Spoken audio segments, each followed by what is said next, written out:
Buen día, queridos hermanos y hermanas, ¿cómo andan? Deseo que Dios les bendiga un montón. Deseo que el Señor les esté bendiciendo en este jueves 21 de abril. Estamos ya por casi a nada de concluir el cuarto mes del año.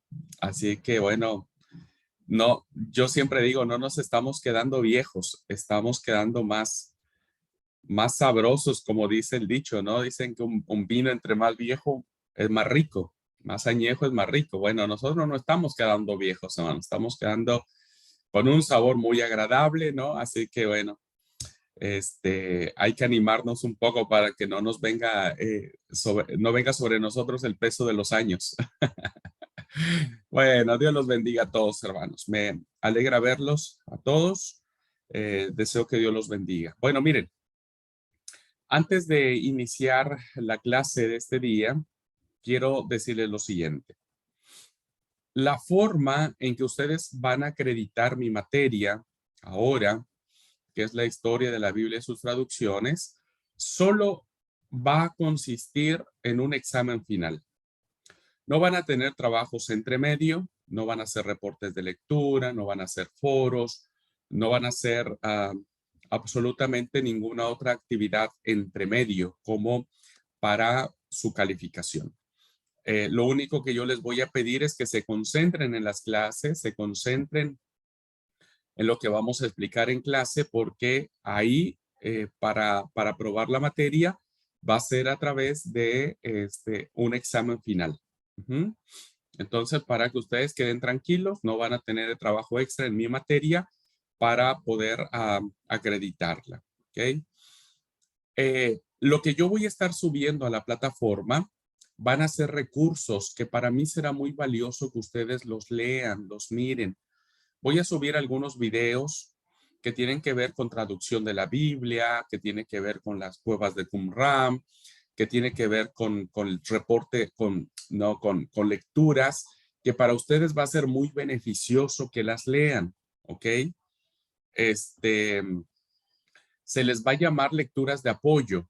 Estas lecturas de apoyo, ustedes ya, por ejemplo, quien ya entró a la plataforma y se situó en mi materia, ya subí desde ayer, antier, no sé cuándo, la lectura de apoyo que ustedes deben de tener, que es sobre la inspiración y sobre la revelación bíblica, que es lo que estamos viendo hoy. Así es que si ustedes quieren aprovechar la información, si ustedes quieren profundizar y tener mucho más claro los temas que vamos a estar abordando, yo les sugiero, les invito a que lean esas lecturas de apoyo que yo voy a estar de manera constantemente subiendo. Bueno, Mario ya imprimió, buenísimo Mario, me alegro un montón. Eso es muy bueno. Yo, por ejemplo, yo no me acostumbro a la computadora, no puedo. Tengo que imprimir y entonces ahí subrayo y ahí todo lo que gusten y manden, ¿ok? Entonces, es muy importante que ustedes avancen en esta forma para que puedan empezar a encontrarle sentido a la clase, ¿no? Y no tengan muchos más elementos para el examen final. Algunas preguntas, no todas, vienen de estos reportes de lectura en el examen final. Por eso les sugiero desde ahora, para que nadie quede sorprendido, les sugiero por favor que lea esos reportes de lectura. ¿Ok? Esas lecturas de apoyo, perdón. Y les voy a compartir recursos que son algunas conferencias, ponencias de eruditos en materia bíblica que también nos van a ayudar a comprender algunas de las situaciones que para mí es muy importante que ustedes las tengan en cuenta, ¿no? Como saben, hermanos, todas las lecturas, todos los conferencistas o eruditos bíblicos tienen tras sí su propia confesión eclesial, tienen sus propias creencias. Nosotros tenemos que ir aprendiendo a discernir qué es aquello que como iglesia compartimos, ¿no? Como entendimiento y qué cosa evidentemente no. Uno de los grandes temas que no solamente es del mundo católico, sino también del mundo protestante o evangélico, es la doctrina de la Trinidad. Así que ustedes van a leer mucha literatura en los cuales los autores tienen o son influenciados por esta doctrina trinitaria, ¿no? Así que bueno, yo les pido que todos tengamos una mente abierta. Esto es un seminario. Nosotros estamos aquí para hurgar en el conocimiento del vecino, de la persona que vive frente a nosotros y sacar las mejores enseñanzas que vengan a reforzar nuestro credo o que nos permitan a nosotros tener un conocimiento mucho más general de lo que los demás pueden creer sobre distintos temas. Así es que nadie se escandalice, por favor, nadie se rasgue las vestiduras cuando hablen acerca que en vez del sábado se hable del domingo, o que se hable del Espíritu Santo como Dios, etcétera. Siempre, como dijo el apóstol Pablo, el consejo paulino es tomen lo bueno, desechen lo malo. En este caso, tomen lo que compete a nuestra comprensión y lo demás, úsenlo como un conocimiento general. Perdón, y eso creo que va a ser muy, muy valioso. ¿Ok, hermanos? Entonces, doy esta indicación para que ustedes se concentren en las clases, revisen las grabaciones, ¿no? Habrá momentos en que ustedes tengan que volver, aunque tomen la clase presencial, tienen que volver a repetir la clase para que puedan afirmar mayormente los conocimientos. Sobre todo, queridos hermanos y hermanas, porque vamos a entrar en un ¿cómo se llama? En un terreno donde para muchos de ustedes es desconocido y vamos a manejar terminología que no es muy común, ¿no? Entonces, por eso es muy importante que ustedes, si se pierden, vuelvan a tomar la clase o pregunten, siempre pregunten, ¿no? No se queden con la duda. Quien esté viendo la clase grabada, sé que a veces esa es la desventaja, lo lamento mucho, de verdad. La única opción que siempre damos es, bueno, si ustedes quieren compartir con el profesor sus preguntas en la medida en que uno pueda contestar, lo vamos a hacer, o por el mensajito o en clase de últimas, así ilustra a toda la clase la pregunta. Muy bien, dicho lo anterior, hermanos, vamos a compartir la pantalla. Voy a compartir la pantalla para poder iniciar la clase. Y ahora vamos a mirar ya de lleno estos dos conceptos que tienen que ver con la inspiración y la revelación. Conceptos, hermanos, que ustedes no pueden avanzar. Escúchenme lo que les digo. Ningún estudiante de la Biblia que precie de serse serio va a poder avanzar en el conocimiento de la misma sin antes haber entendido la importancia de la revelación divina y la importancia de lo que significa la inspiración divina. Entonces, antes de irnos a contestar cualquier duda que tengamos sobre el texto bíblico, sobre si fue, no fue, sobre qué significa tal historia, tal palabra, tal suceso, etcétera, etcétera, etcétera, tenemos sí o sí que reflexionar acerca de la importancia que tienen estos dos grandes principios, que son los principios rectores que nos van a conducir a primero, a un acercamiento sano al texto sagrado y segundo, que nos van a permitir a nosotros desarrollar una excelente interpretación del texto sagrado. ¿Ok? Entonces, hoy vamos a machacar sobre estos conceptos. Voy a compartir la pantalla. Y entonces, nos quedamos, hermanos, en la clase pasada a analizar o vamos a analizar cuál es el significado de esta palabra que nosotros tenemos de manera constante, tenemos de manera permanente en nuestro vocabulario, ¿no? Abramos la Biblia, trae la Biblia, pásame la Biblia, busquemos en la Biblia, etcétera, etcétera. Pero es muy importante que nosotros, aunque es peccata minuta, es decir, puede ser algo insignificante, pero si a lo insignificante no le damos la importancia, bueno, difícilmente podemos ir hacia lo que es mucho más profundo. El significado de la palabra Biblia, hermanos, proviene de la palabra griega Biblia, que significa simplemente libros pequeños, ¿no? Es una palabra griega, Biblia, algunos le pronuncian biblos, ¿no? Que significa libros pequeños. Es decir, que la Biblia es un libro que trae consigo o encierra o agrupa a varios libros. Ujú, a varios libros. Y la definición es que es libros pequeños. Los libros, hermanos, de la Biblia fueron escritos originalmente en piezas separadas de material para escritura. Nosotros a veces tenemos la idea de que el texto sagrado se empezó a escribir así. Génesis 1:1, en el principio creó Dios. Génesis 1:2, 1:3, 1:4, luego el capítulo 2, luego el capítulo 3, luego el capítulo 4. Y no es así. El texto sagrado se escribe, hermanos, de manera separada. Y como vamos a ver en nuestras clases, lo va a suceder o va a ser a través de la tradición oral. Será muy valorada la tradición oral dentro del pueblo de Israel, en el cual esas tradiciones que se irán pasando de boca en boca, de generación en generación durante muchos años, hasta que finalmente alguien va a escribir esas historias. Y después alguien va a reunir todas esas historias y las va a plasmar como una sola historia. Entonces, estos escritos, hermanos, de la Biblia, estos libros y estas partes, por ejemplo, las historias de los patriarcas, se fueron transmitiendo de manera oral.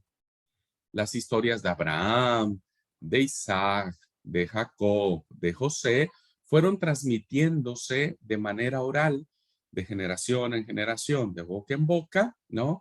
Hasta que finalmente alguien pone por escrito una historia, una historia del patriarca Abraham, la pone por escrito. Luego otra persona pone por escrito las historias o las tradiciones del patriarca Isaac, o las tradiciones del patriarca Jacob, o las tradiciones de José, etcétera. Y entonces empiezan a circular de manera independiente, ¿no? Empiezan a circular de manera independiente, no están unidos todavía. Hasta que llega un momento en el cual eh, los libros, ¿no? Esos fragmentos, esos libros que andaban sueltos, finalmente se ponen alguien dice, bueno, juntemos toda la historia y entonces se escribe como de la forma en que ahora nosotros la conocemos, ¿no? La forma en que nosotros hoy la conocemos. Bueno, Marcos pregunta, ¿cuánto tiempo fue la transmisión oral? Como vamos a ver ahora en el transcurso de la cursada, hermanos, es muy difícil, demasiadamente difícil, precisar con toda claridad los tiempos en que fueron puestos entre que se vino la tradición oral hasta el momento en que se empiezan a poner por escrito las historias. No existe. No hay autor serio, ¿no? No hay erudito serio que precise y diga, bueno, hasta tal fecha se escribe la primera historia o libro. Eh, Hay mucha divergencia en el mundo académico porque hay autores que datan algunos libros mucho más antes que otros libros y otros autores no, los datan mucho más recientes. Entonces, no hay un acuerdo unánime cuánto tiempo duró la tradición oral hasta decir, bueno, aquí terminó la tradición oral y se ponen por escrito. Se cree que hay muchos cantos antiguos, principalmente los cantos, hermanos, que aparecen en el texto sagrado, son los más antiguos de los que se tienen conocimiento, aun cuando no se sabe en qué momento preciso de la historia se ponen por escrito. No se sabe, no hay una claridad. Se cree que son muy antiguos por su estructura, por su idioma, por los manuscritos que se han encontrado, principalmente los cantos de Débora, los cantos de María, por ejemplo, son cantos muy antiguos, muy antiguos. Entonces no sabemos, pero ya vamos a tener una clase que más o menos nos va a situar en qué momento termina la tradición oral, en qué momento se empiezan a poner por escrito y en qué momento se arma toda la historia. Más adelante lo vamos a ver. Solo para contestar un poco la pregunta de Marcos. Entonces, hermanos, estos libros empiezan a utilizarse de forma independiente durante muchos años. Fíjense ustedes que nosotros, como les dije, no sé en qué momento, les dije que a veces leemos la Biblia como si fueran recetas de cocina. Y eso es un gran error que tenemos que evitar. Solo para que ustedes tengan una idea de cuánto pudo haber durado la tradición oral y cómo los fragmentos que se pudieron, alguien pudo haber escrito, ¿no es cierto? Pasó mucho tiempo. Si ustedes se sitúan entre el final del libro del Génesis y el principio del libro del Éxodo, nosotros siempre terminamos el Génesis con la historia de José, la muerte de Jacob, la familia que sube a Egipto, ¿no es cierto? Y que bueno, José se convierte en un personaje muy importante para Egipto. Arrancamos el libro del Éxodo con la historia de Moisés, ¿no es cierto? Pero lo que no sabemos, hermanos, es que entre el último capítulo del Génesis y el segundo capítulo del Éxodo han pasado más de 4 siglos. O sea, lo que nos narran unos cuantos versículos del capítulo 1 del Éxodo, en realidad, en términos históricos, han pasado más de 400 años. 400 años de los cuales nosotros no sabemos qué pasó en ese tiempo.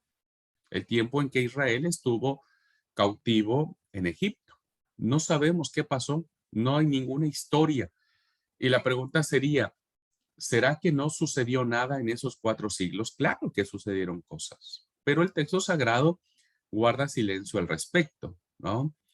Y evidentemente entonces las tradiciones que se empezaron a generar del patriarca Abraham, del patriarca Isaac, del patriarca Jacob, del patriarca José, evidentemente tuvieron que ir manteniendo o perviviendo en el transcurso del tiempo, por lo menos en este ejemplo que les estoy poniendo, 400 años, más de 400 años.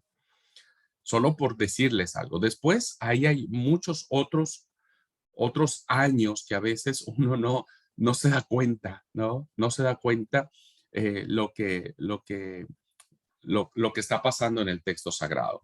Esto entonces a nosotros nos permite decir, hermanos, que los 39 libros que conforman el Antiguo Testamento,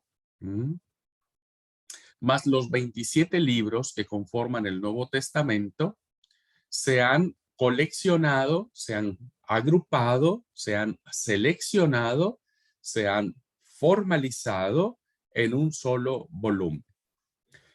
Para efectos de la materia, hermanos y hermanas, es muy importante que ustedes aprendan de memoria los 66 libros de la Biblia. Si no, no van a aprobar la materia. No van a aprobarla. Si ustedes no se esfuerzan y por lo menos tendríamos que aprendernos de memoria estos 66 libros, del cual es el texto sagrado, no van a aprobar mi materia hasta que se los aprendan. Así es que desde ya les pido por favor que ustedes puedan ir aprendiéndose. En el caso del Antiguo Testamento, usen el método que usamos de niños cuando los aprendimos, ¿no es cierto? Usen el método de primero aprenderse el Pentateuco, los primeros 5 libros, ¿no? Luego vayan con los libros históricos, luego con los libros poéticos y sapienciales y terminen con los profetas mayores y los profetas menores. Apréndanselos por bloque. Primero los primeros 5 libros, Génesis, Éxodo, Levítico, Número, Deuteronomio, Pentateuco, Pentateuco. Libros históricos, Josué, Jueces, Ruth, Primero, Segundo Samuel, Reyes, Crónicas, Jeremías, Esther, Esther, hasta Esther, perdón. Y luego libros poéticos, sapienciales, Job, Salmos, Proverbios, Eclesiastés, Cantares. Libros profetas mayores, ¿no? Isaías, Jeremías, Daniel, Ezequiel, y Lamentaciones entra como un libro de profeta mayor, porque se dice que fue escrito por Ezequiel, Jeremías. Y luego los 12 profetas menores, ¿no? Apréndanse los 12 profetas menores por bloque. Luego váyanse al Nuevo Testamento y utilicen el mismo método. Apréndanse primero los evangelios sinópticos, que son 3, Mateo, Marcos, Lucas. Luego el evangelio juanino, Juan, ¿no? El cuarto evangelio. El libro histórico que tenemos en el Nuevo Testamento, que es Hechos de los Apóstoles. Luego la teología paulina, ¿no? En estas 12 cartas que el apóstol Pablo escribe.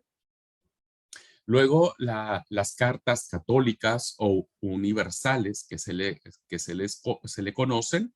Y finalmente el libro de género apocalíptico, que es uno que es, bueno, Revelación o Apocalipsis. Es muy importante, hermanos y hermanas, que ustedes aprendan de memoria los libros de la Biblia, ¿ok? Porque es nuestra fuente. Y es muy triste que a veces, por no aprendernos los libros de la Biblia, batallemos un montón al momento de querer encontrar un libro.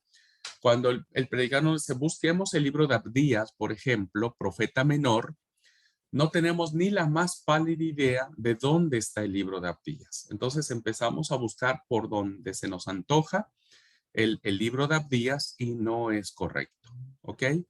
O a veces le digo, bueno, busquen el libro de Filemón. Ni idea sabemos que existe un libro que se llama Filemón, porque es tan pequeñito el libro que ni siquiera lo hemos leído, ¿no? Entonces, por favor, alumnos, les pido encarecidamente desde ya que empiecen a aprenderse todos los libros de la Biblia. Y como periquitos decimos, ¿no? Todos los días, Génesis, Éxodo, Levítico, Número, Deuteronomio, Josué, Jueces, Ruth, Primero, Samuel, Primero, de Rey, todo hasta Apocalipsis, ¿ok? Tienen que leérselos, aprendérselos. Muy bien. Dicho esto, hermanos, entonces quiero decirles que estos 66 libros que han sido seleccionados, y después voy a explicar muy ampliamente al respecto, pasaron más de 1500 años en el proceso de escribir, no de la tradición oral, sino de escribir el primer texto que pudo haberse escrito, que no hay una idea clara cuál fue el primer texto que se escribió, no sabemos. Como dije, muchos autores se inclinan sobre los cánticos que aparecen en el Antiguo Testamento, hasta el último escrito, ¿no es cierto?, que hay mucha discusión, pero en nuestra tradición siempre hemos pensado que Apocalipsis es el último libro que se escribe. Bueno, entre eso, hermanos, hay un periodo de tiempo, muchos autores de manera muy corta para mi gusto, muy corta para mi entendimiento, datan 1000 años, 10 siglos de distancia entre un texto primario y un texto último, pero por lo regular la gran mayoría se inclina a datar 1500 años, 15 siglos, imagínense, 15 siglos que duró el proceso de formación de los 66 libros que nosotros conocemos como la palabra de Dios, como libros pequeños, como los biblos, ¿no? Como biblos. Entonces, cuando hablamos de Biblia, es en singular, pero su significado es plural, porque evidentemente encierra en sí mismo la gran cantidad de colección de libros que se han escrito. ¿Okay? Ahora, Pablo escribe una frase muy interesante en una de las cartas que se le atribuyen como la última carta paulina que él escribe. Y entonces él dice algo muy interesante que para efectos de nuestra clase nos da mucha luz. Pablo le dice a Timoteo en las palabras finales, ¿no es cierto? En la segunda carta a Timoteo, él dice, procura venir pronto a verme.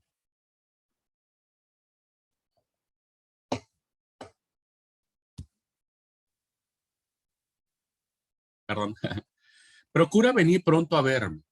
Trae, cuando vengas, el capote que dejé en Troas y los libros, biblos, mayormente los pergaminos.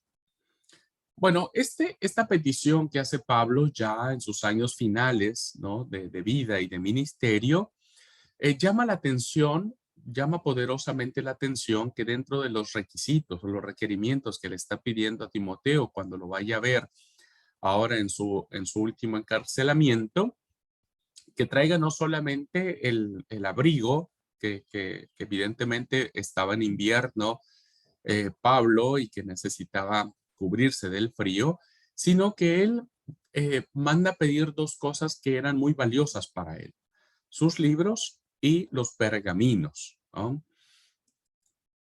¿A qué se estaba refiriendo Pablo cuando utiliza la palabra Biblia? Libros o biblos, ¿no? Y la palabra membrana, que significa pergaminos. Evidentemente, hermanos y hermanas, debemos saber que cuando Pablo escribe esta pieza, este texto, no se está refiriendo a que le lleven una Biblia como esta, como la que nosotros tenemos ahora, ¿no es cierto? No, no debemos pensar que es así. Primera, porque esta forma que nosotros tenemos ahora de libro, como forma de libro, por ambas caras de la hoja, se inventó mucho tiempo después de que Pablo estuviese vivo. Segundo, cuando Pablo está viviendo, hermanos, aún todavía los libros del Nuevo Testamento no se escribían. No se escribían. Es decir, Pablo muere incluso y hay evangelios que todavía no se escriben. Entonces, no, cuando dice trae la Biblia o tráeme los libros, no se estaba refiriendo a Mateo, Marco, Lucas, Juan, Hechos, etcétera, sus cartas o Apocalipsis, sino se estaba refiriendo básicamente al Antiguo Testamento, que ya para ese tiempo Pablo conocía, que era eh, el texto griego. Pablo utiliza la versión griega del Antiguo Testamento, la Septuaginta que se le conoce. La mayor cantidad la mayor parte de los discípulos utilizan la versión griega de la Septuaginta para sus escritos. Y Pablo es un apasionado de la traducción griega. Vamos a ver en otras clases, ¿no? Ahora que Pablo utiliza muchas de las expresiones que no aparecen en el canon hebreo, sino que aparecen en el canon griego. No se preocupen, no se mareen, de cuando lleguemos a la clase ya me van a entender. Lo que quiero decir ahora es que Pablo está queriendo traer los libros, ¿no? Que hablaban de su Biblia, que en ese tiempo la única Biblia que se conocía o conjunto de libros que se conocía eran o el canon o la traducción hebrea o el canon o la traducción griega, que había dos en los tiempos de Jesús y en los tiempos de Pablo. Y él también dice que traigan sus pergaminos, ¿no? Y esto llama poderosamente la atención. ¿Qué significa esto? Primero, el libro, hermanos, el material con que estaban elaborados estos libros o biblión que se dice en griego, ¿no? Biblión, libro, biblión en griego, se refería primariamente, hermanos, a un rollo de papiro. Los libros, ¿no? Estaban escritos en dos formas. Consecuentemente, cada forma tenía su propio material de elaboración. Cuando hablamos de libros, estamos hablando de papiros. ¿Mm? Y los papiros, hermanos, era un material para escribir que se tenía en la antigüedad, que era el material por excelencia en que se escriben los textos sagrados. Estos papiros, estos rollos de papiros, que en traducciones son los libros, eran fabricados por plantas de caña que crecían alrededor de los pantanos. El tallo de la planta era de alrededor de 5 centímetros de grosor, se cortaba en secciones de 30 centímetros de largo. Cada sección se cortaba a lo largo y de allí, hermanos, de esa sección se sacaban tiras muy finas. Una vez que se obtenían estas tiras finas, que medían por lo regular 5 por 30 centímetros, 5 de ancho por 30 de largo centímetros, se iban colocando una junto a la otra. Con eso se fabricaba una plancha y encima de ella se colocaba otra en forma transversal para unir todas las demás. Entonces es en la unión de estas tiras de las plantas de esta caña que se iban armando las hojas, diríamos, hoy modernamente, ¿no? Se iban armando las hojas que permitían tener una superficie plana, ¿no? Y entonces, a partir de allí, poder plasmar cualquier escrito. Ambas planchas, las horizontales y las transversales, se apretaban una contra la otra hasta formar la plancha, la hoja, el conglomerado, ¿no? Y a menudo se unían varias de esas planchas, de esos aglomerados, ¿no? Se unían uno con otro para hacer una hoja muy larga, que a veces al ser tan larga esa hoja, porque se iban uniendo una tras de otra, ¿no? Debían enrollarse. Y por eso conocemos ahora los papiros como un rollo, ¿no? Como un rollo, porque era la manera más práctica que tenían las personas de trasladar esos libros. Entonces, ahí vamos a ver en una clase, por ejemplo, el rollo que se encontró del profeta Isaías, ¿no? Que es muy largo. Entonces, como era muy impráctico andarlo trayendo, ¿viste? Con toda la hoja, entonces se ideó hacerlo de forma de rollo. Entonces, muchos de los textos sagrados, hermanos, muchos de los textos sagrados, de los papiros que hoy se tienen, principalmente los que se encontraron en las cuevas de Qumran, en los rollos del Mar Muerto, muchos de ellos fueron escritos o se han encontrado en forma de papiro, en forma de este material que se utilizó mucho tiempo atrás y era una forma de escribir. No sabemos, hermanos, porque evidentemente en el proceso de la escritura hubo un tiempo en que se escribían en tablillas de arcilla las cosas. No se ha encontrado un texto sagrado de nuestra Biblia que esté escrito en arcilla o en una tablilla. Seguramente iba a ser muy impráctico, por imagínense traer todo el Éxodo, todo el Salmo 119 en tablillas de arcilla. La verdad que iba a pesar muchísimo y no iba a funcionar. Entonces, hay una gran cantidad de los textos de la Biblia, hermanos, que fueron escritos en papiro. ¿Ok? Entonces, cuando ustedes escuchen o lean en cualquier lado acerca de los papiros, ustedes sabrán que se trata de este material que era de caña que crecía alrededor de los pantanos. Y más o menos les he tratado de explicar cómo se fabricaban estas hojas y cómo iban uniéndose una tras otra, de tal manera que se hace una hoja muy larga, ¿no? Muy larga, imagínense 30 centímetros de largo, y que evidentemente se tenían que enrollar esos rollos.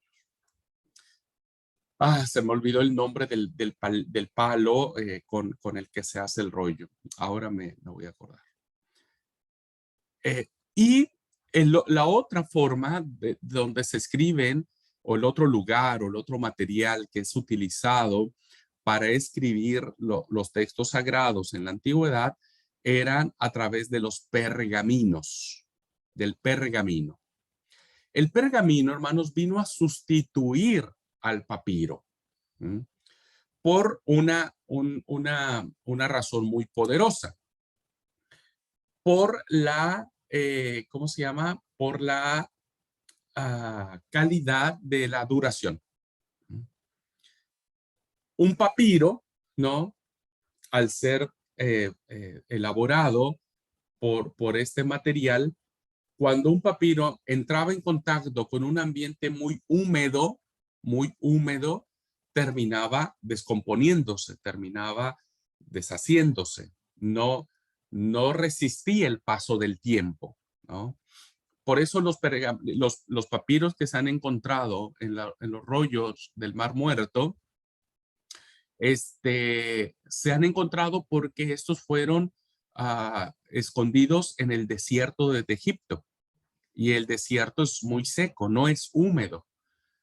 Y fueron colocados dentro de vasijas de arcilla que evidentemente los protegió, los mantuvo durante muchos miles de años.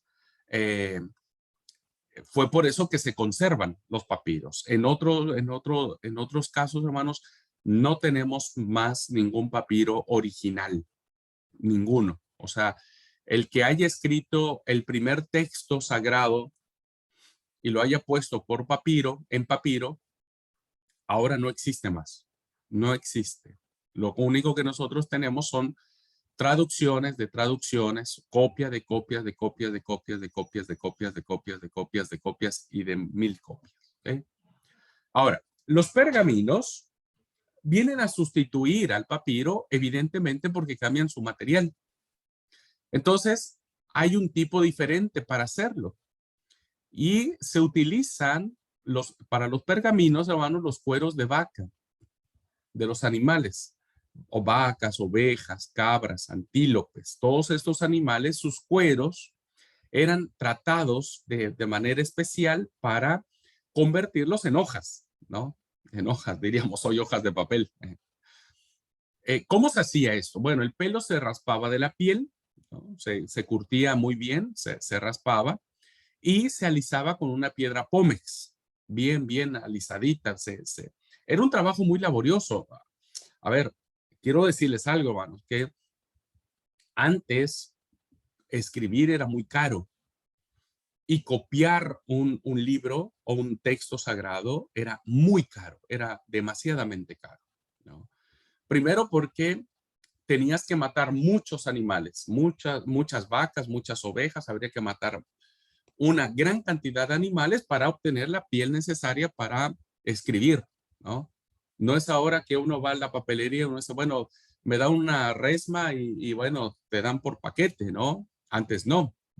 Entonces, imagínense, tenía que matarse muchas vacas, muchos animales, habría que hacer todo este laburo de raspar la piel, de alisarla con piedra pómex. El pergamino de una alta calidad se le llamó vitellus o vitela, que perduró mucho tiempo, ¿eh? Incluso en el Imperio Romano se usaba mucho este tipo de,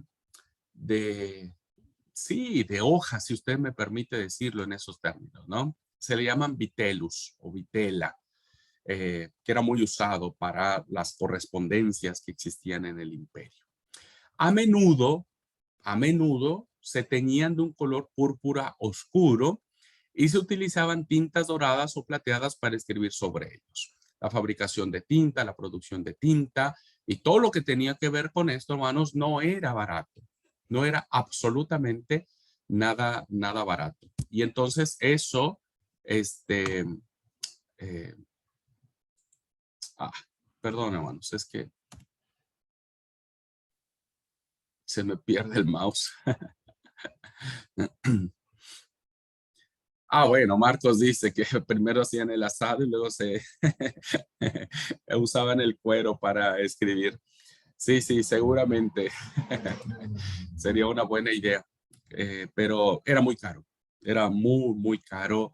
eh, y, y por eso tener libros en los tiempos, por ejemplo, del primer siglo, no era muy fácil. No era muy fácil.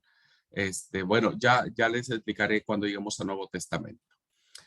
Bueno, el nombre Pergamino, ¿no? Es una denominación que se le da en honor a la ciudad de Pérgamo, la ciudad más importante del Asia Menor, donde se producía mucho de este material en el siglo segundo antes de nuestra era o antes de Cristo.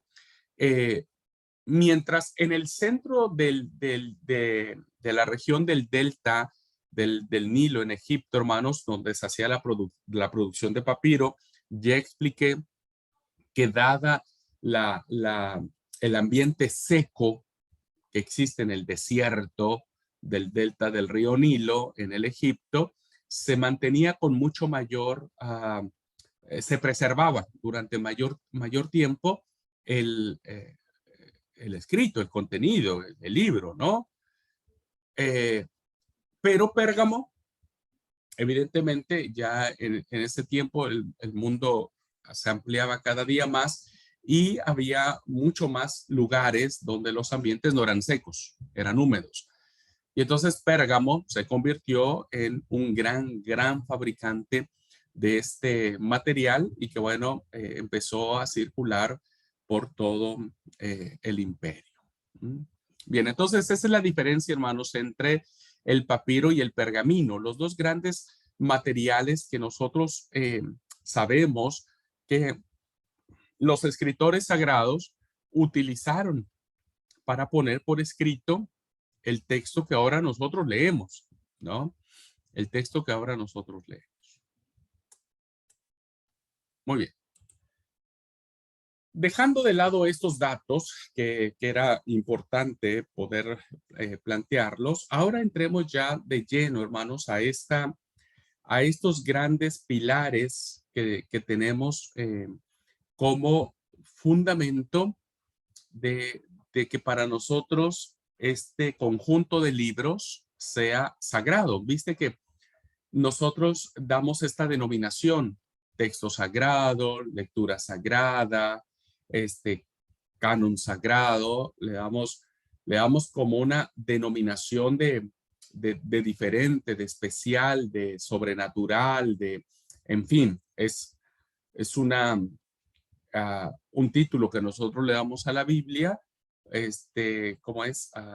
Con esta adjetivación, ¿no? Sagrado, sagrado, es algo divino, etcétera. Bueno, ¿por qué llegamos a esta conclusión?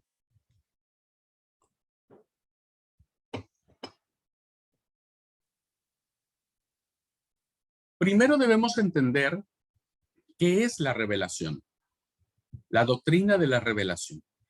Seguramente en sus clases de teología ustedes van a abundar mucho más en estos conceptos teológicos, ¿no? Pero para efectos de la materia, hermanos, necesitamos comprender qué es la revelación. Y lo primero que debemos saber como un concepto teológico es que Dios, a la vez que es trascendente, también es personal. Este es un concepto básico de teología. La forma en que nosotros tratamos de entender quién es Dios, hemos llegado a la conclusión de que Dios es trascendente. Esto significa que Dios es el que está más allá del espacio y del tiempo, es decir, que es el ser divino que no está sujeto a un espacio, ¿no? El profeta decía, ni los mismos cielos pueden contener tu gloria, ni el mismo universo puede contener lo que sos. Porque evidentemente, hermanos, Dios trasciende nuestros espacios físicos, ¿no? Por eso es que a veces decir, bueno, Dios solamente está en la iglesia, es reducir el concepto de Dios. Y entonces pensamos que Dios es un Dios que lo podemos encerrar en nuestros templos, como le sucedió a Israel, ya lo miraremos más adelante. Israel encierra a Dios en el templo de Jerusalén. Pero Dios a través de su palabra nos revela que Él es mucho más que eso, ¿no? Está más allá de nuestros espacios físicos. Y también está más allá del tiempo, porque hablamos de la eternidad de Dios. Desde el siglo y hasta el siglo, tú eres Dios. Entonces, Dios es trascendente, hermanos. Está muy lejano de nuestras categorías sensitivas, sensoriales. Dios no es un Dios que podamos nosotros, insisto, encerrar, que podamos nosotros manipular, que podamos nosotros incluso conceptualizar.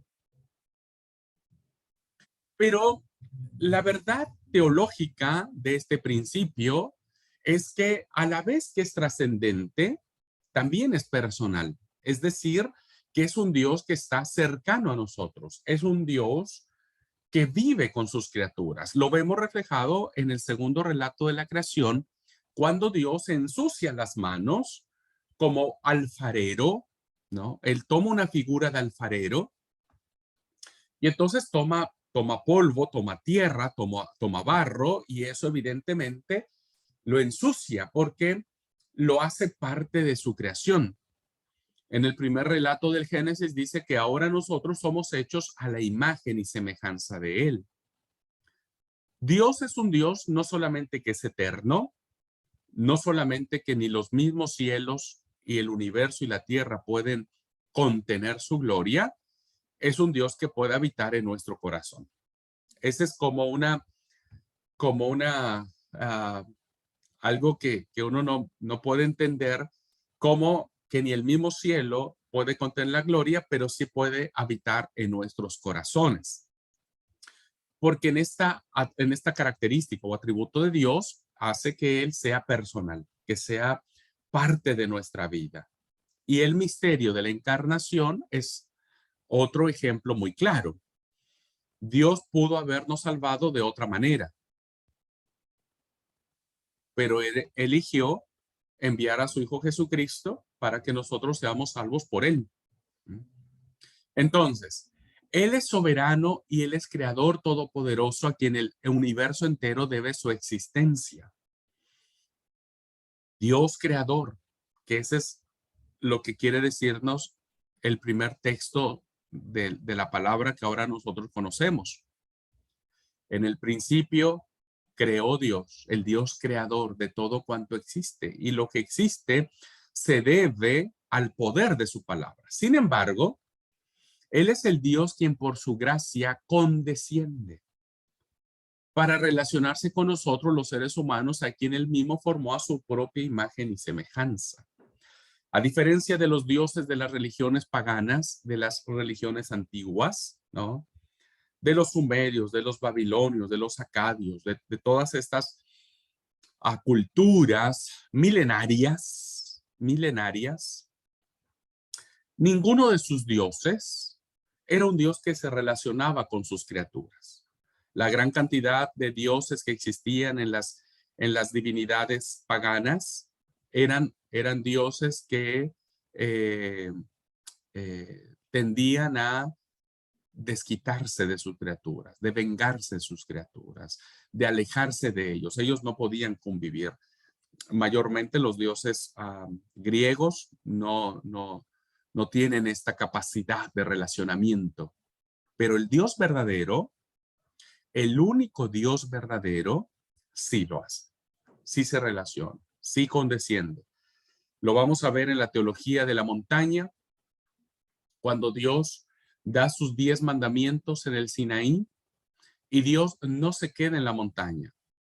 Dios no se queda en la montaña. Dios baja de la montaña y acompaña a su pueblo en la figura del arca de la alianza, ¿no? De este objeto sagrado, el símbolo de la presencia de Dios. Dios nunca ha dejado a su pueblo. Cuando Israel es llevado el reino del sur es llevado a Babilonia, Dios va con su pueblo al cautiverio igualmente. Entonces, esta es la característica de Dios.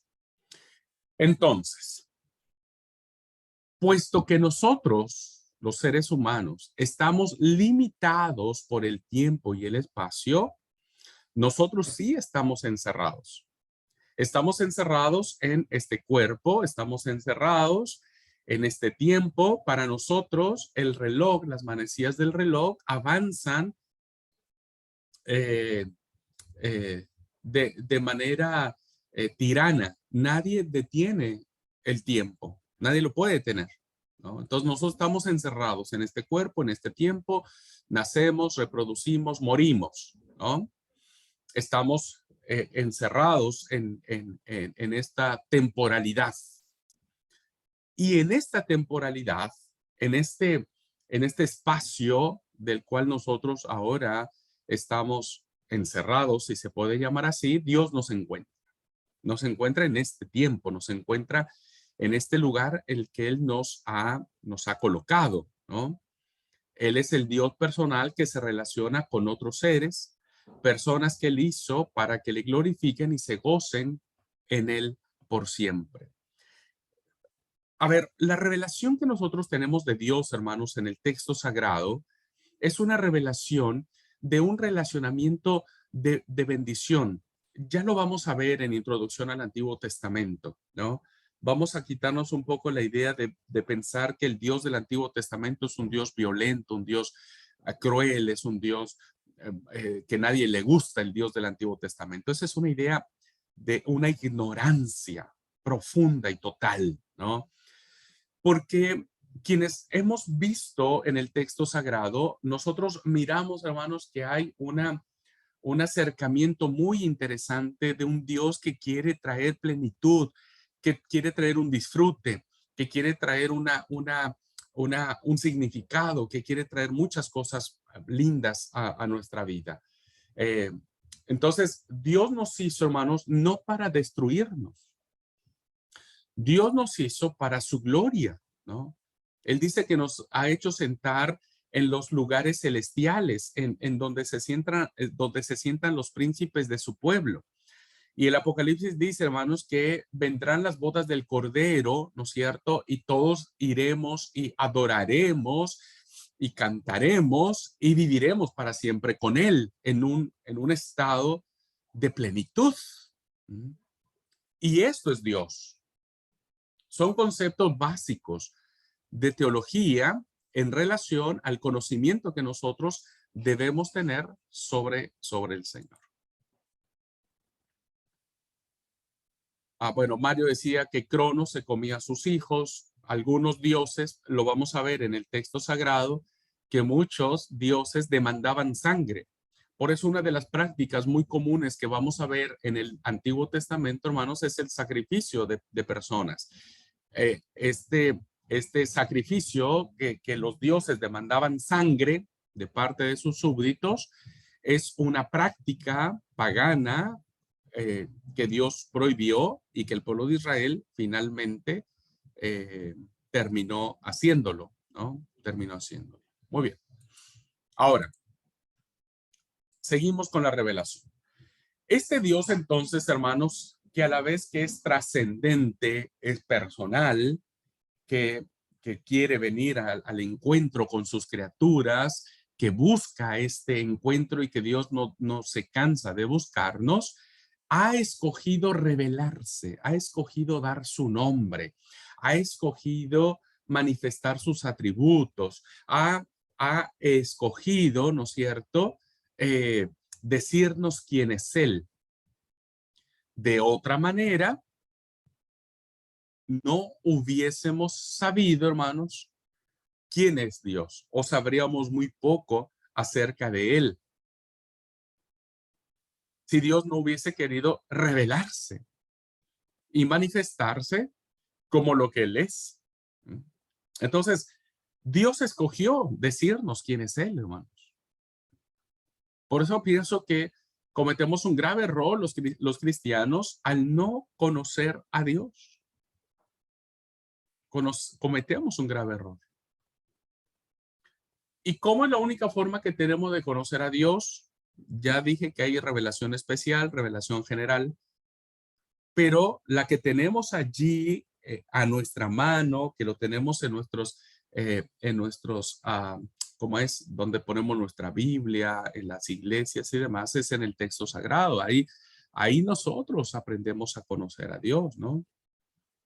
Su existencia y poder están revelados en el orden de la creación, porque ese orden ha sido profundamente manchado, aunque ese orden, perdón, ha sido profundamente manchado por la rebelión humana y sus consecuencias. Solo por decir algo, el Salmo 19, que es un salmo muy conocido, versículo 1 y 2, dice, los cielos cuentan la gloria de Dios y el firmamento anuncia la obra de sus manos. Un día emite palabra, otro día y una noche a otra declara sabiduría. Los cielos cuentan la gloria de Dios y el firmamento anuncia la obra de sus manos. El apóstol Pablo conocía muy bien la forma en que Dios se reveló, ¿no? Y él dice en el capítulo 1 de su excelente carta teológica a los romanos, en el versículo 19 y 20, porque lo que de Dios se conoce les es manifiesto,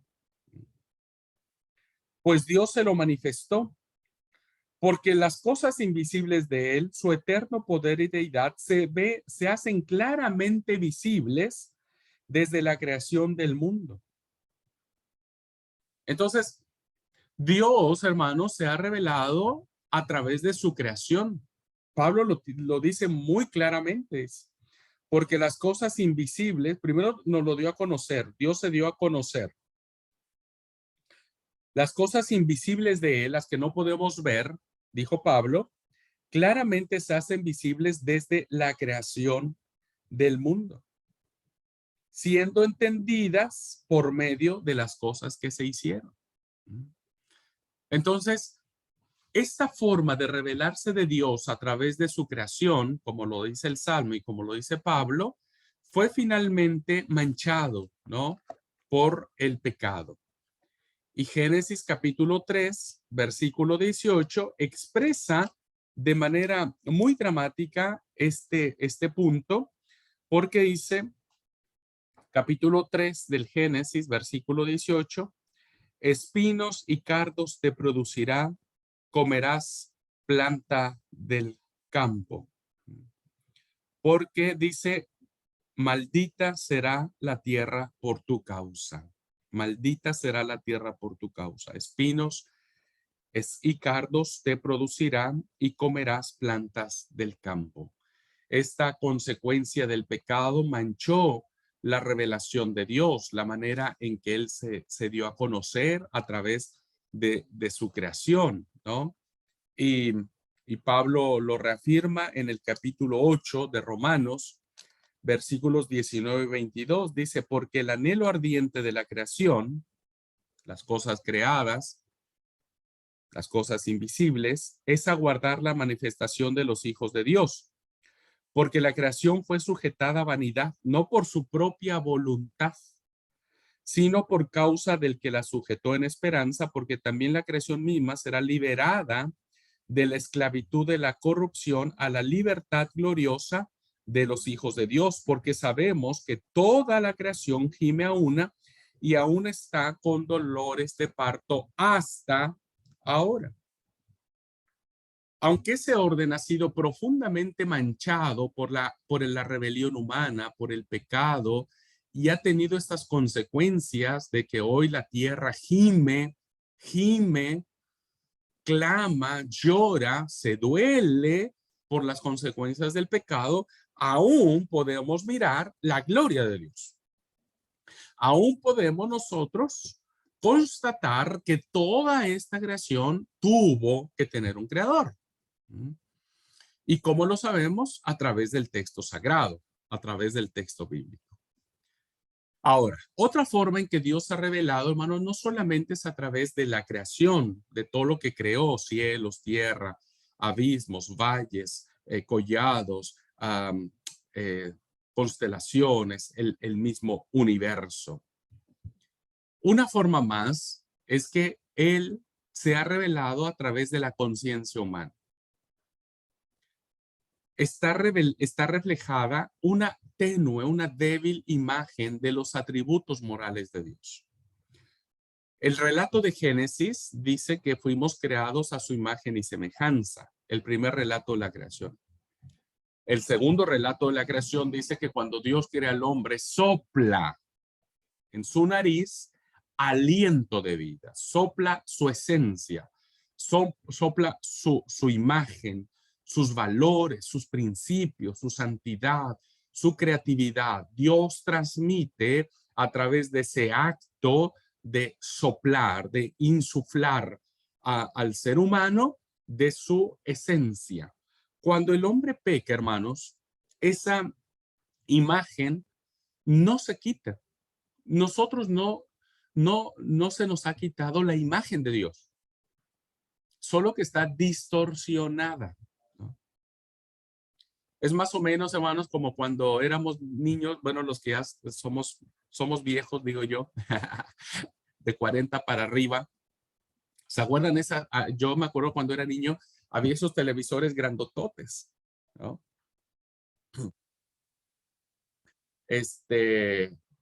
Unas teles así enormes, anchas de atrás, ¿no? Pero anchísimas eran. Y recuerdo mucho que cuando uno prendía eso, le daba vuelta a un botoncito que tenía, ¿no? Primero tenía que calentarse la tele, los bulbos de la tele. Entonces la imagen se veía distorsionada, ¿no? Se veía así, la imagen se veía como movida, como no, o sea, se veía y no se veía, ¿no? A veces había que darle un golpe a la tele para que reaccionara, porque si no, no calentaban los bulbos. Bueno, más o menos, hermanos, así estamos nosotros en la imagen de Dios. Tenemos su imagen. Por eso es que hoy el ser humano todavía tiene conciencia de lo bueno y de lo malo. Porque aun cuando el pecado está en nosotros, y ahora nosotros tenemos una imagen distorsionada de Dios, no quiere decir que no la tengamos. Todo ser humano tiene la imagen de Dios, por muy pecador que sea, por muy pecador que sea. Tiene la imagen de Dios, porque fuimos creados por el mismo Señor. Solo que está distorsionada. ¿Qué es lo que nos aclara la imagen de Dios en nosotros? Jesucristo. Cristo el Señor, nuestro Salvador, el Hijo de Dios, que cuando mora en nosotros, de a poquito, esa imagen se va haciendo cada día mucho más, más clara, más nítida. ¿Okay? Entonces, el ser humano, hermanos, en esta conciencia que tenemos sobre lo bueno y lo malo, sobre lo correcto y lo incorrecto, lo moral y lo amoral, es porque, insisto, seguimos teniendo la imagen de Dios. Seguimos allí, para algunos más distorsionada que otras, que son aquellos hombres y mujeres que desean seguir viviendo en el pecado y que cometen atrocidades. Aunque la imagen de Dios está en ellos, ellos han empeñado a que esa imagen no se revele de manera clara. Pero los que hemos recibido a Cristo como nuestro Señor y Salvador, hemos bajado a las aguas del bautismo, de a poquito esa imagen se ha ido clarificando.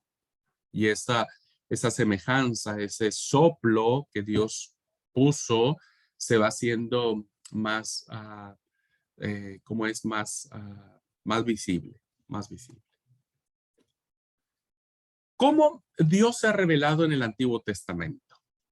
¿De qué forma? Solamente voy a mencionar algunos ejemplos, hermanos, de cómo este Dios, que a la vez que es trascendente, es personal, de que cómo Él viene y se mete con nosotros en nuestro tiempo, en nuestra forma, cómo este Dios, hermanos, se revela no solo en su creación, aunque está manchada, ¿no? Y cómo se revela todavía y quiere seguir revelándose aún en el hombre pecador a través de su imagen en nosotros. Voy a poner algunos ejemplos de cómo Dios se revela en algunos pasajes del Antiguo Testamento. Primero, ya lo mencioné, pero lo reafirmo, en el huerto del Edén. Todavía que los había hecho a su imagen y semejanza, Él los hizo. Entonces, El huerto del Edén, hermanos, es una narración muy interesante porque es la narración donde establece la forma en que Dios interacciona con el ser humano. Y paseaban en el jardín y había una comunión entre el hombre y Dios. Entonces Dios se revela como Él es, con su creación a través del huerto, el jardín del Edén. Una forma más en que Dios se dio a conocer, hermanos, es cuando Él escoge a Abraham, estableciendo un pacto con él y se revela como su Dios. Génesis 12:17 dice de la siguiente manera.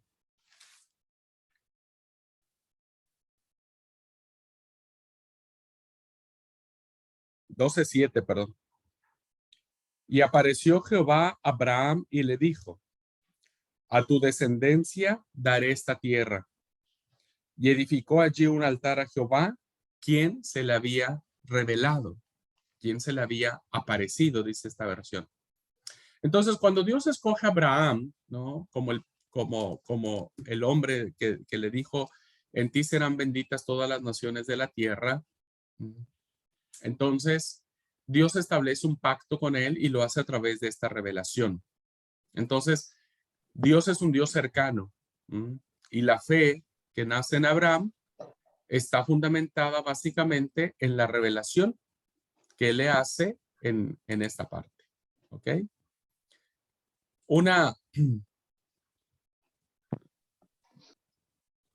Ya, estaba un micrófono abierto, perdón. Otra forma que nosotros vemos en el Antiguo Testamento, de manera muy rápida, estoy haciendo, de la revelación de Dios. Cuando Dios redime a Israel de la esclavitud. Cuando Dios saca a Israel de la esclavitud. Dios no solo conversa con Moisés, no solo lo llama en el capítulo 3 del Éxodo, su vocación, sino que también, y no solo revela su nombre, y Moisés le dice, y cuando me pregunten quién me envía, ¿qué les voy a decir? Y él les dice, decirles que el yo soy te envía, ¿no? Yo soy el que soy, sino que él lo demuestra a través de plagas, ¿no? Para salvar a su pueblo de la esclavitud, con truenos y relámpagos en el Sinaí, donde establece su alianza, su pacto, y hay una gran manifestación extraordinaria de poder que encontramos en el Éxodo, ¿no? En la forma en que Dios salva a su pueblo a través de las plagas, ¿no? El agua en sangre, las tinieblas, los mosquitos, las úlceras, el granizo, las tinieblas, la muerte de los primogénitos, etcétera. Lo hace a través también del cruce del mar Rojo, ¿no? Abriéndolo en dos, el milagro del maná que cae del cielo, en medio del desierto les da agua, cuando se da la revelación de Dios en el Sinaí, hay un portento de teofanía muy poderosa. Entonces Dios es una forma increíble de manifestarse y de revelarse al pueblo. Una forma más que es interesantísima, hermanos, de cómo Dios se ha revelado a su pueblo es a través de la elección. Clases después, hasta que ustedes entren a Pentateuco, por ejemplo, les voy a explicar lo que es la teología de la elección. Pero en este caso podríamos decir que Dios se revela eligiendo a un pueblo. Todo el mundo es de Dios, pero Él escoge a Israel como su pueblo.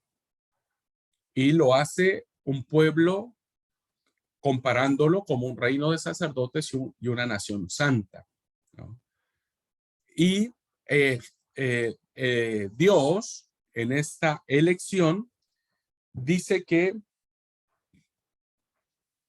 en el capítulo 19, versículos 5 y 6 del Éxodo, dice, ahora pues, si diereis oído a mi voz y guardareis mi pacto, vosotros seréis mi especial tesoro sobre todos los pueblos. Vosotros me seréis un reino de sacerdote y gente santa. Dios, hermanos, elige a su pueblo Israel como un pueblo especial. Pero como vamos a ver, en algún momento, Israel, hermanos, abusa de esa elección. Y entonces Israel empieza a considerarse solo él y toma actitudes individualistas. Y es por eso que vamos a ver a los profetas en un actuar haciendo universal el mensaje, a todos los pueblos de la tierra. Pero en esencia, Dios se revela a un pueblo, y ese pueblo es Israel. Y una forma también, hermanos, muy interesante con que Dios se revela a su pueblo en el Antiguo Testamento es a través de la Torá, de los 5 primeros libros de la Biblia, que significa ley, significa instrucción, significa enseñanza. A través de estos libros, muy valiosos para la fe judía, no solo deberían incluirse instrucciones detalladas para cómo deberían vivir todos los días el pueblo, sino también tiene que ver con muchas instrucciones respecto del culto, respecto del templo, del tabernáculo, del sacerdocio, de los sacrificios, etcétera, etcétera. Entonces Dios está interesado en la vida cultual del pueblo, está interesado en la vida misma. O sea, vemos un Dios que está interesado en las cosas más pequeñas. Incluso hay una ley en el Levítico que dice que cuando alguien vaya a hacer sus necesidades fisiológicas, ¿no?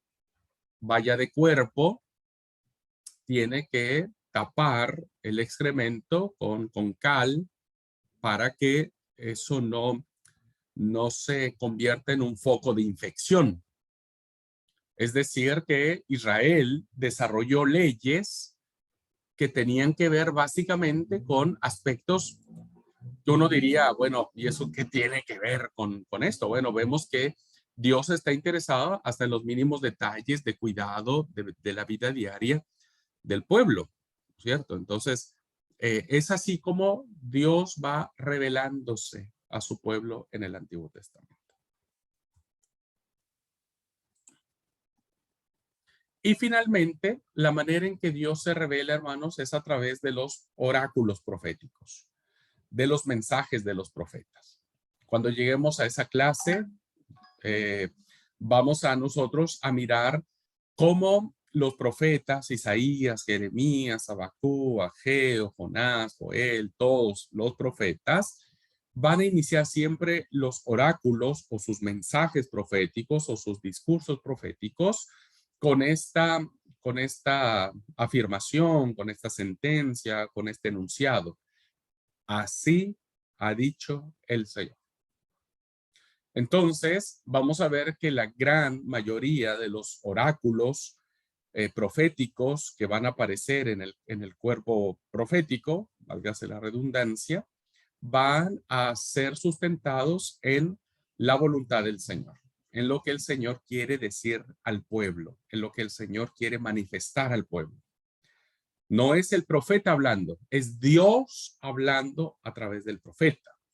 Y entonces el profeta dice, Dios ha dicho, así ha dicho Jehová, así ha dicho el Señor. El Dios Todopoderoso dice esto. Siempre el profeta va a hablar en nombre de Dios porque es Dios quien va a querer revelarse.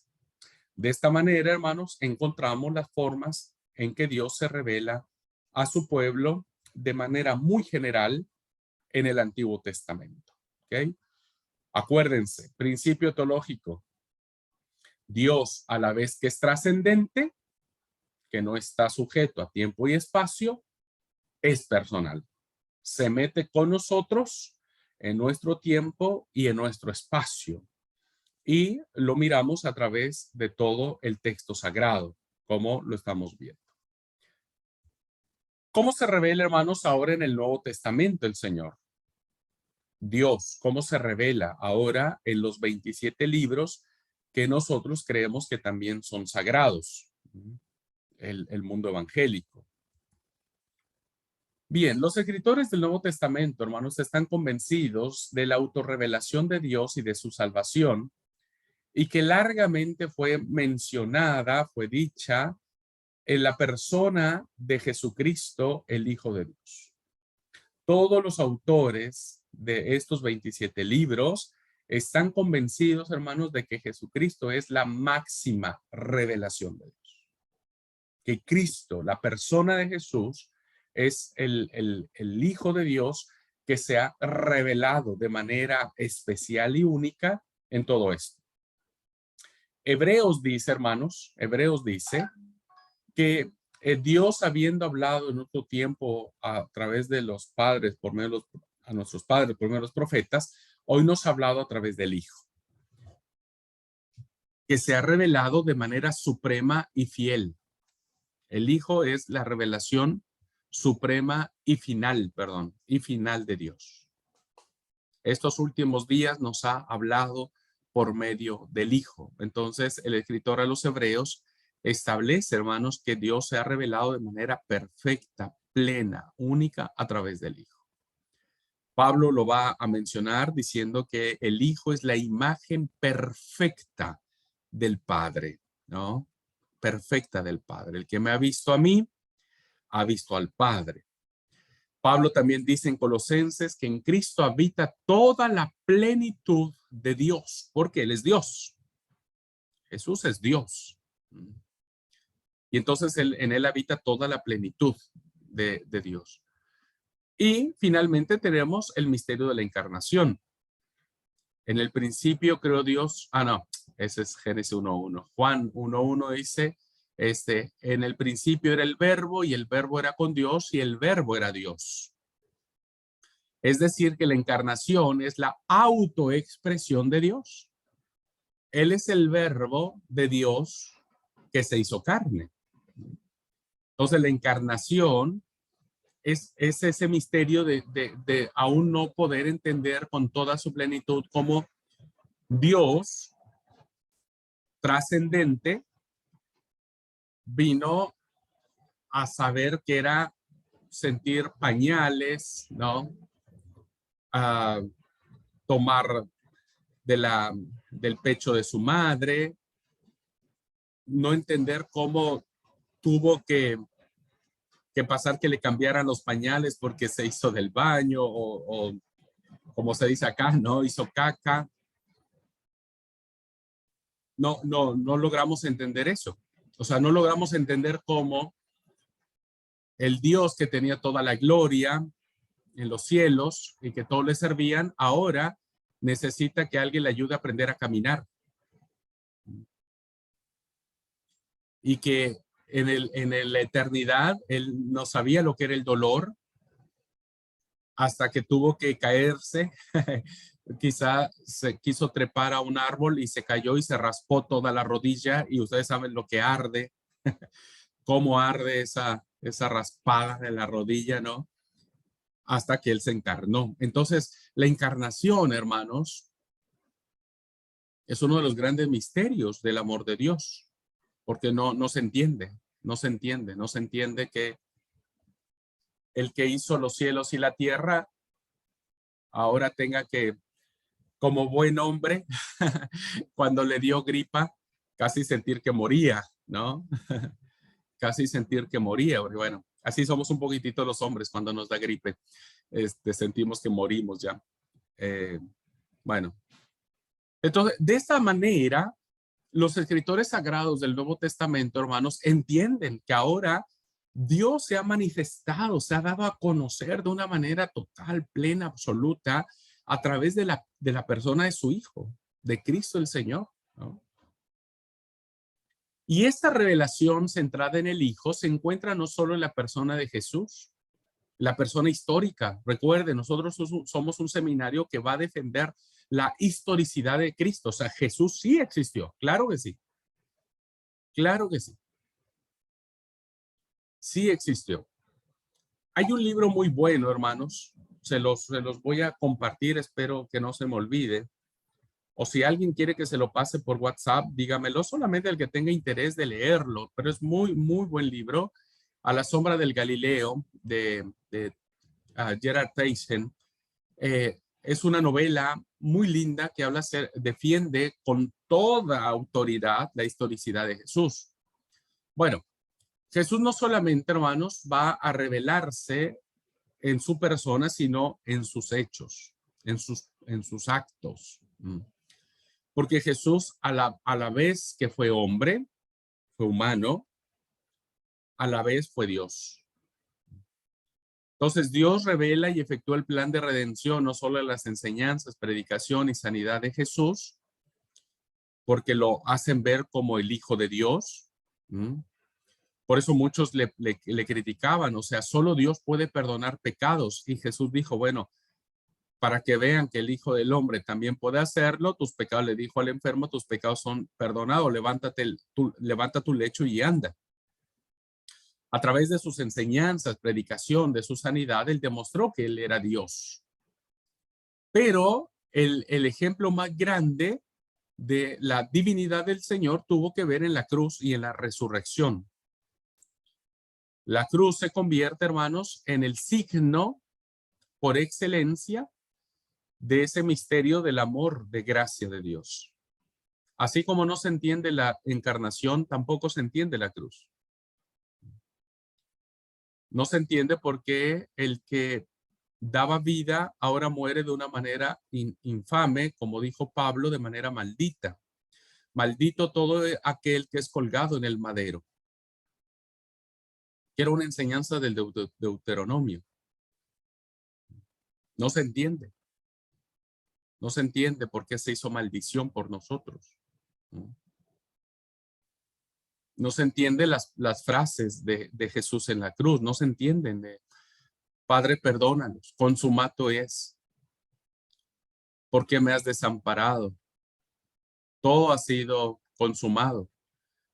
En fin, la cruz es un gran signo de la autorrevelación de Dios. Y la resurrección confirma eso, porque la resurrección, hermanos, es el sello de la divinidad, es el sello de garantía de que el Hijo de Dios era Dios, de que es Dios. Todos han muerto, pero ninguno ha resucitado. Y Cristo resucitó. Entonces, es así como nosotros vemos la revelación de Dios en el Nuevo Testamento de la persona de Jesucristo. En el Antiguo lo vimos con estos pasajes, ¿no? El huerto del Edén, Abraham, el Éxodo, las teofanías, las enseñanzas, los profetas. En el Nuevo Testamento lo vemos a través de la persona de Jesucristo. Bueno. Vamos al receso para después venir con esta clase, con este concepto, esta diferenciación. ¿Qué diferencia hay entre revelación y autorrevelación? ¿Ok? Y cómo debemos entenderlo nosotros. Así es que antes de irnos al receso, voy a tomar unos minutitos para preguntar si hay alguna pregunta, válgase la redundancia. Si he sido claro, si hasta este momento ha ido comprendiéndose los conceptos que he querido resaltar en esta clase.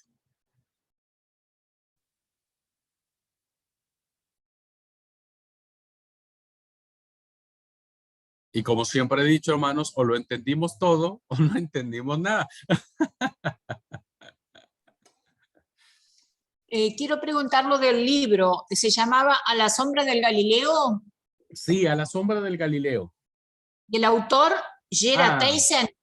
Sí, sí. No sabría cómo se escribe, pero si mi inglés no es muy malo, así más o menos se pronunciaría. Bien, así lo pido.